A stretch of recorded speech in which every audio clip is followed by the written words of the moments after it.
Turn now to the crisis in the Middle East and the war between Israel and Hamas.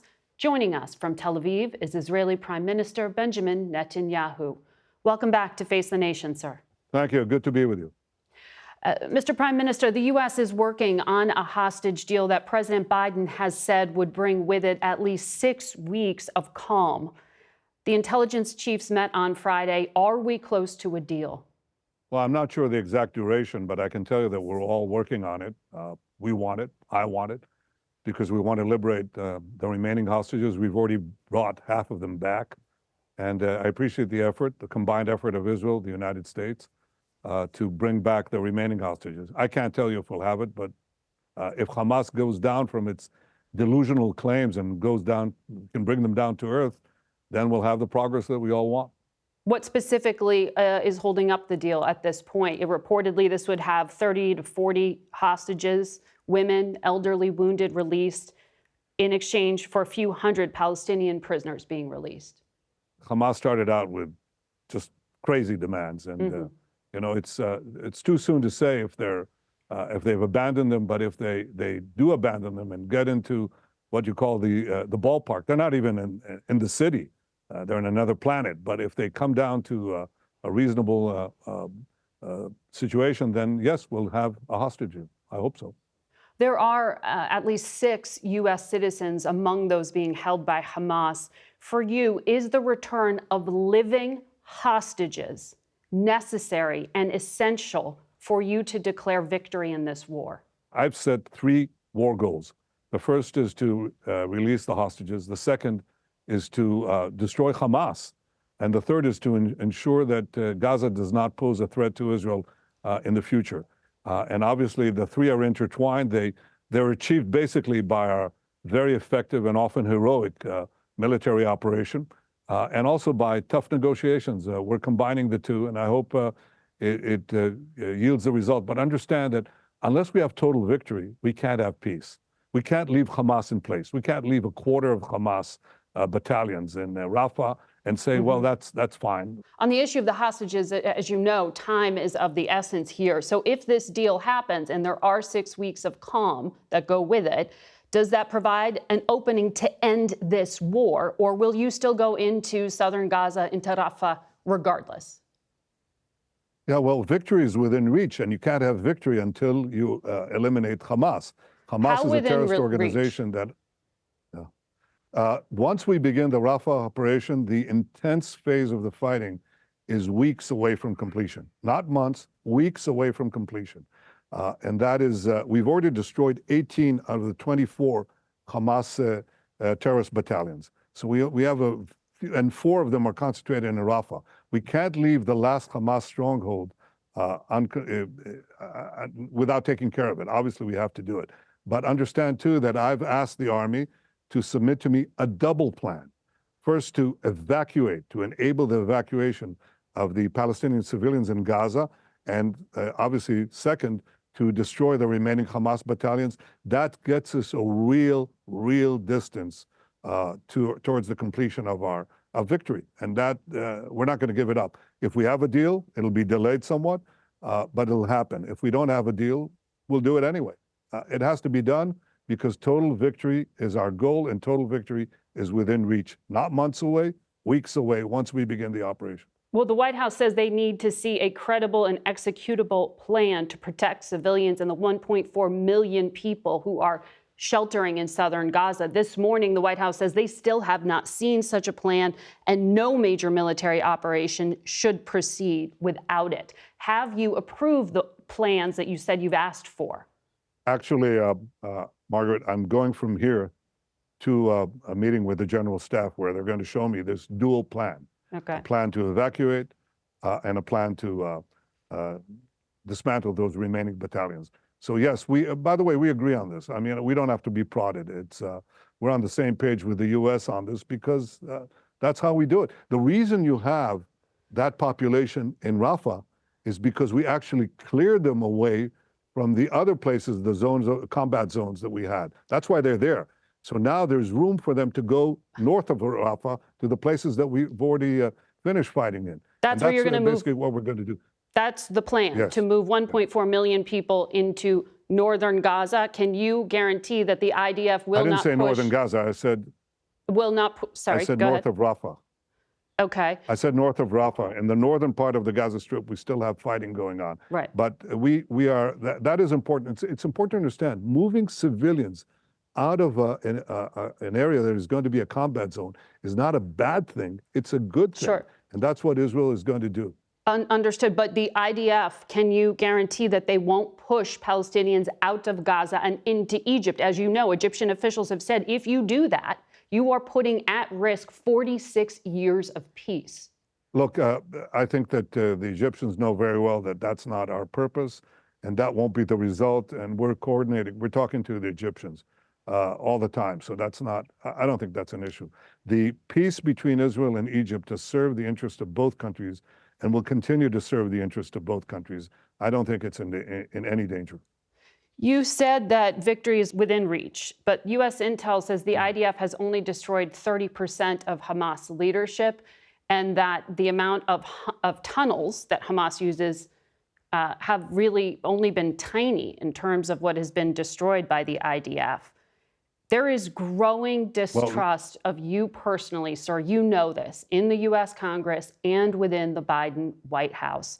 When your closest ally is telling you things like this and telling you that you need to reconsider a strategy, isn't it worth considering? Look, I think that the U.S. agrees with us on the goal of destroying Hamas. Yes. And on the goal of releasing the hostages. The decisions of how to do that are left with us and with me and the elected cabinet of Israel. And we're doing that. A lot of things that we were told by the best of friends initially turned out not to be true. They said you can't enter the ground war without having enormous complications.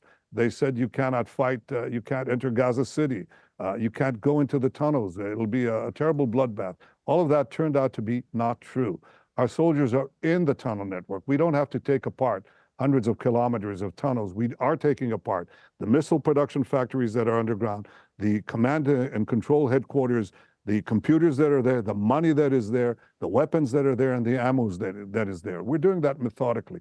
So we're doing the war. You can't substitute for the Israeli military command, and we're doing it very responsibly.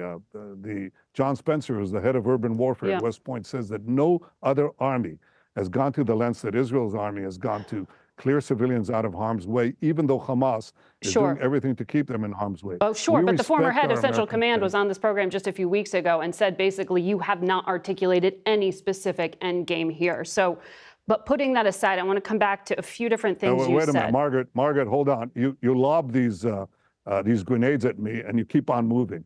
Well, first of all, you say there's no confidence in me. Well, the Israeli public has confidence in me.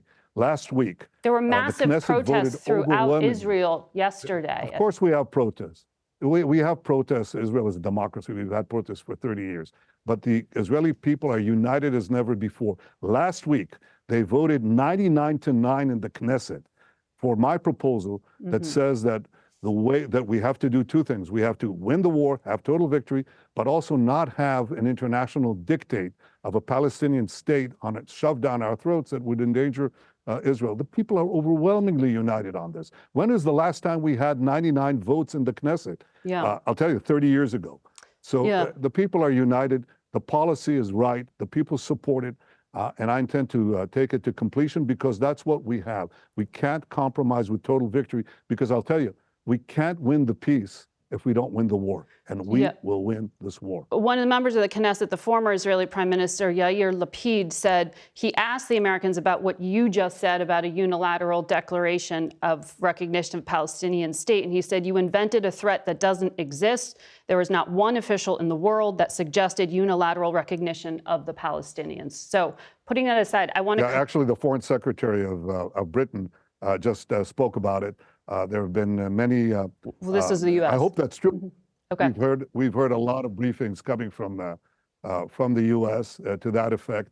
So I hope it's true. And if it's true, then that will reinforce the decision made by the government, by the people of Israel through their elected representatives. And by the way, if people try to foist it on us, it'll be a terrible mistake because it would be seen as a reward for terror. after the most atrocious attack Yeah. committed against the Jewish people since the Holocaust. So people of Israel are not going to buy it. And if you want peace, you shouldn't go that route. Peace will be achieved through direct negotiations between the parties down the line. I don't think the Palestinians are ready for it, but when they are, that's the way it'll be achieved, not by international fiat. I want to come back to something you said where you were raising questions about U.S. intelligence and advice to you from the Biden administration, where you said it was wrong.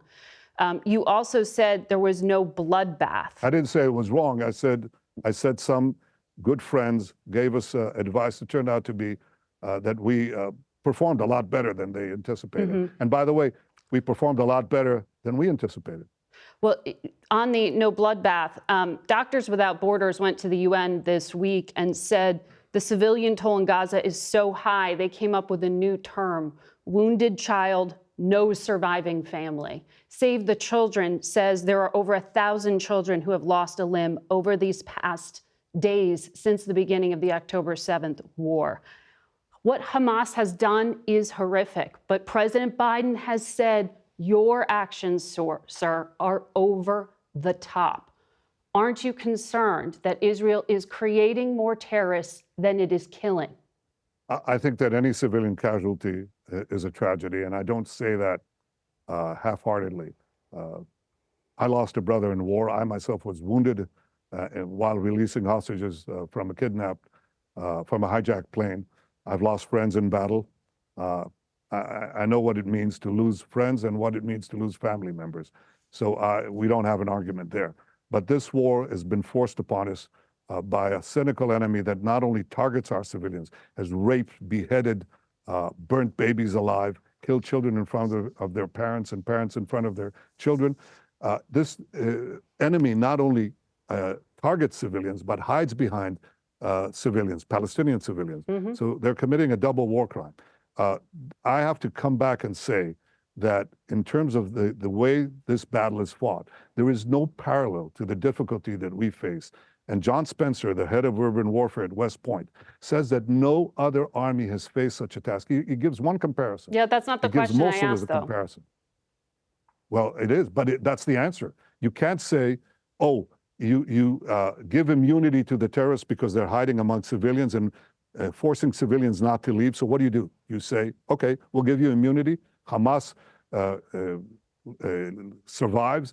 Will live to fight another, to commit another massacre and another massacre. What would America do? Yeah. What would America do, Margaret, if you faced the equivalent of 20 9/11s, 50,000 Americans slaughtered in one day, 10,000 Americans, including mothers and children, held hostage? Would you not be doing what Israel is doing? You'd be doing a hell of a lot more. And all Americans that I talk to, nearly all say that. So Israel has gone to extraordinary lengths, calling up people, civilians, Palestinians in Gaza, telling them, leave your home, sending pamphlets. We have done that effort. Hamas tries to keep them at gunpoint. We'll clear them out of harm's way. We'll complete the job and achieve total victory, which is necessary to give a secure future for Israel, a better future for Gaza, a better future for the Middle East, and a setback for the Iran terror axis. That's in all our interest. It's in America's interest, too.